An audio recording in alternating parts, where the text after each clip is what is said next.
امام کیا کریں گے یہ پھر دنیا اپنی آنکھوں سے دیکھے گی. لِيُظْهِرَهُ عَلَى الدِّينِ كُلِّهِ کہ دین اسلام ہر دین پر غالب آ جائے. کوئی دین نہیں رہے گا جب حضرت علیہ السلام ظہور فرمائیں. تو جو دوسرے دینوں کو برداشت نہیں کرے گا وہ اپنے ماننے والوں میں بھی بے دینی کو برداشت نہیں کرے گا.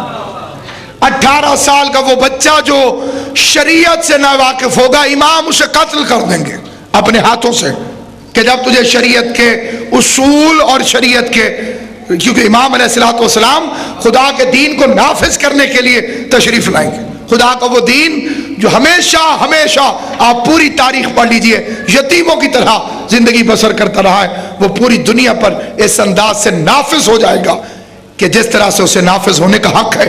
خدائی منصوبے کی تکمیل ہو جائے گی اور وہ انسانیت جو اپنے دلوں کے اندر غم رکھتی ہوگی، جس کے ساتھ ظلم ہوا ہوگا، وہ ان مظالم کا اپنی آنکھوں کے سامنے امام کے ہاتھوں سے انصاف ہوتا ہوا دیکھے گی. اور عدل و انصاف امام علیہ السلام کا وہ معاشرہ، لوگ کہتے ہیں کہ امیر المومنین کے پاس بھی تو حکومت آئی تھی تو انہوں نے کیوں نہیں کر کے دکھا دیا. ایسا عدل و انصاف کا معاشرہ بے نہیں جیسا آپ چاہتے ہیں امام مہدی کے ظہور سے. تو مولا علی کے پاس بھی تو ظاہری حکومت تقریباً 4 سال 4 مہینے اور کچھ دنوں تک آئی ہے، تو اس میں مولا علی علیہ السلام ایسا کر دیتے.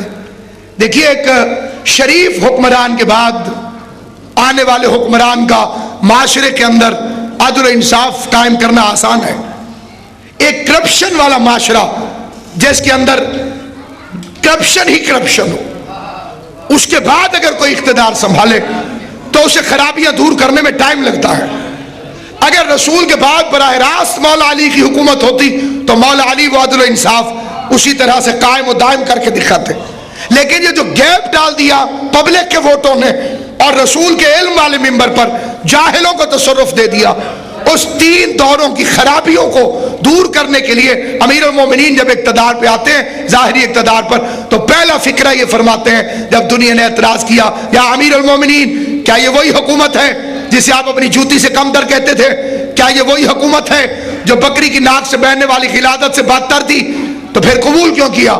تو امیر نے فرمایا اگر تمہاری حالت بعثت رسول سے پہلے والی نہ ہو گئی ہوتی تو میں کبھی بھی تمہاری حکومت کو قبول نہ کرتا.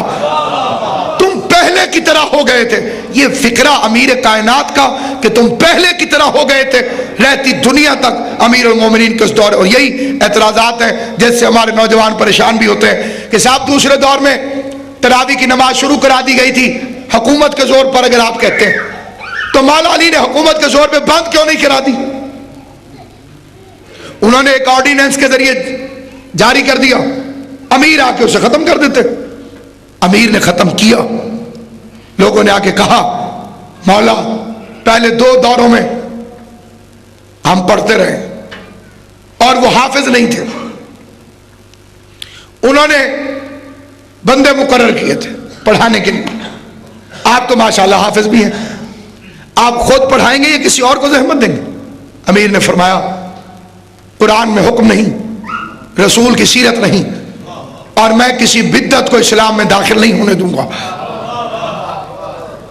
امیر چلے گئے. عادت پڑی ہوئی تھی، صفیں بن گئیں، یعلمون تعلمون شروع ہو گیا. مولا نے امام حسن کے ہاتھ میں درہ دے کے بھیجا. درہ لے کر آئے امام حسن اور لوگوں کو مارا اور ان کی صفوں کو توڑا. اور وہ بندے وہاں سے بھاگے، شام جا کے پناہ لی اور وہاں پروپیگنڈا شروع ہو گیا. علی نماز بھی نہیں پڑھنے دیتا.